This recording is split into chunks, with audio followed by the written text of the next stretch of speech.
महिलाओं के बालों से जुड़ी ये बात जानकर हैरान रह जाएंगे आप। लंबे बालों के बिना स्त्रियों की सुंदरता की कल्पना करना व्यर्थ है। घने, काले, लंबे, लहराते और चमकते बाल स्त्रियों के सौंदर्य में चार चांद लगा देते हैं। ये स्त्रियों के व्यक्तित्व को ही नहीं निखारते, उनके भाग्य, भविष्य, शुभ और अशुभता को भी दर्शाते हैं।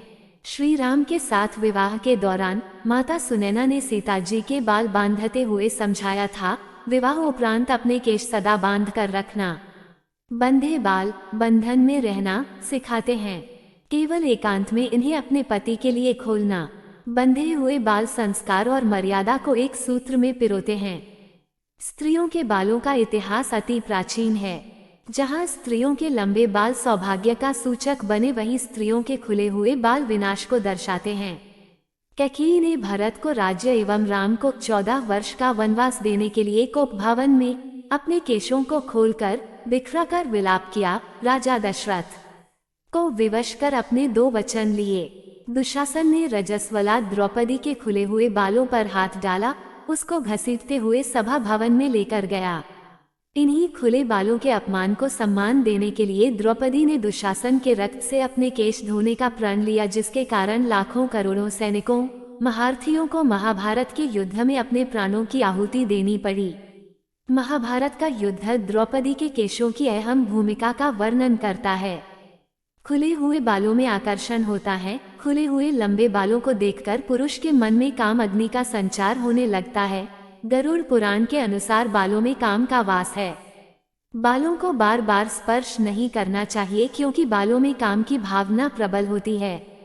बालों को अशुद्ध माना गया है। जिस भोजन में बाल आ जाए वह भोजन खाने के लायक नहीं होता। शुभ कार्य में बालों को बांधकर रखा जाता है।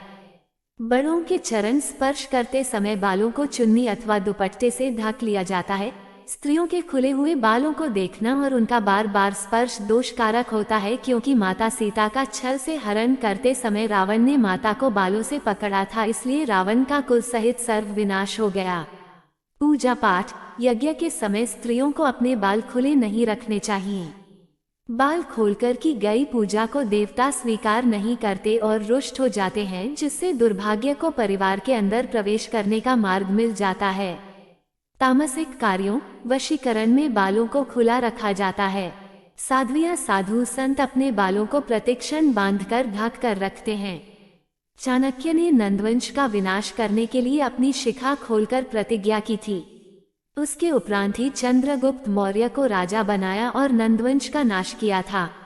आज पश्चिमी सभ्यता को अपनाने से स्त्रियों में खुले बाल रखने का प्रचलन बढ़ गया है।